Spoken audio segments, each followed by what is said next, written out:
پێشەنگ و دامەزرێنەری پارتی کرێکارانی کوردستان پەکێکە بە ناوی هەواڵ حەقی قەرار. هەواڵ حەقی قەرار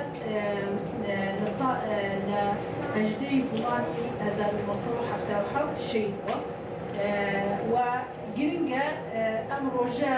لە مێژووی تێکۆشانی حرەکەتی ئازادیدا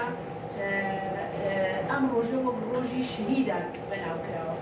لە ڕۆژی ئەمڕۆدا ئەم هێرشانە بەردەوامەکە تەواو نەبوو، کۆتایی نەهاتووە. ئەوەتانێ هەموو هەواڵان نەزانن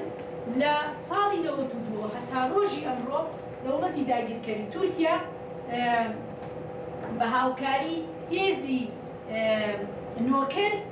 ئەیوێ باشووری کوردستان هەمووی داگیرکە. هەموو هەواڵانیش ئاگادارن لە ساڵی 92 هەوڵدانی بۆ داگیرکەری هەیە، بەڵام ئیتر لە 2020دا ڕایگەیان وتی ئێمە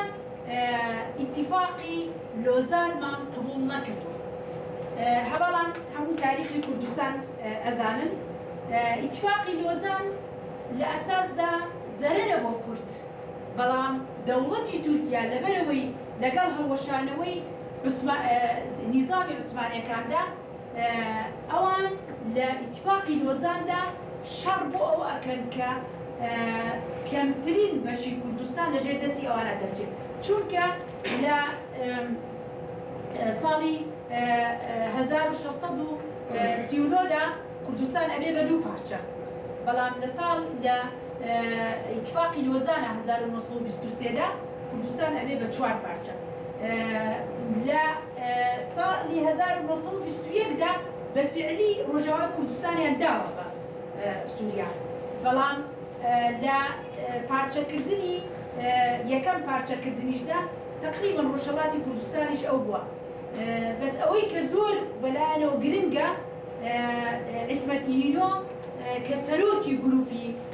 ئەوە یعنی ئەو هەیئەتەیە کە لە تورکیا بەڕەسمی ئەچێ بۆ ئیتیفاقی لۆزان لە کۆنفرانسی لۆزاندا ئامادە بێ، ئەو کاتە مستەفا کەمال وای پێڵێ ئەڵێ تۆ بە هیچ شێوەیە ناوێت تەنازڵکەی لەسەر باشووری کوردستان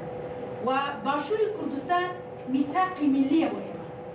نابێ بێڵن باشووری کوردستان لە دەست ئێمە دەرچێت، نەبێڵن بچێتە سەر عێراق، نەبێڵن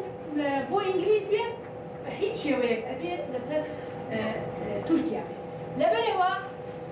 عیسمەت ئینینۆ لە ئیتیفاقی لۆزاندا تەنیا لەسەر ئەو مەسەلەیە قسەکە و لە دواییشدا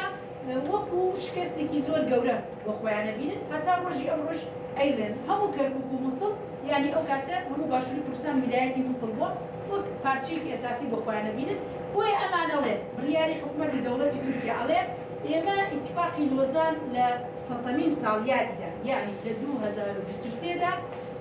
جارێکی تر هەموو پارچەی کوردستان و بە تایبەتی باشووری کوردستان ئەگەڕێنەوە ژێر دەسەڵاتی خۆمان، بەڵام تەمان ئەمە بۆ خۆیان وەک خەیاڵی خۆیان بە ئەساسەکرد، بەڵام بە فعلی هەموو هەوڵدانەکانیشیان لەو چوارچێوەیەدا ئاشکرا کردووە. بێگومان ڕوبەڕووی بەرخودانێکی بێوێنە ئەبنەوە ئەو شەڕی کە ئێستا هەیە و ئەو گۆڕانکاریانی کە لە مەنتیقەکەدا هەیە بڕیارە نەک تەنیا ئەو،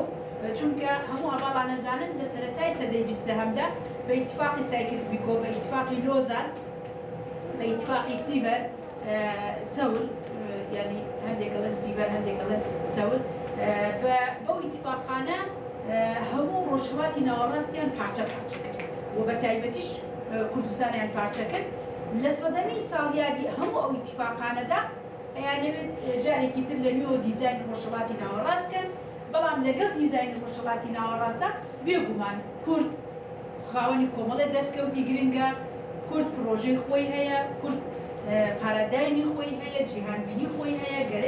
گەرێک گۆڕانکاری لە مەنتیقەکەدا دروست کردووە. لەبەرەوە ئێستا ئەم شەڕی کە ئێستا ئەیکەن بە تایبەتی شەڕی هەفتانی گارە مەتینە ئێستا زاب ئاواشی کە ڕوبەڕووی بەرخودانیەکی زۆر گەورەی گەریدا ئەبنەوە،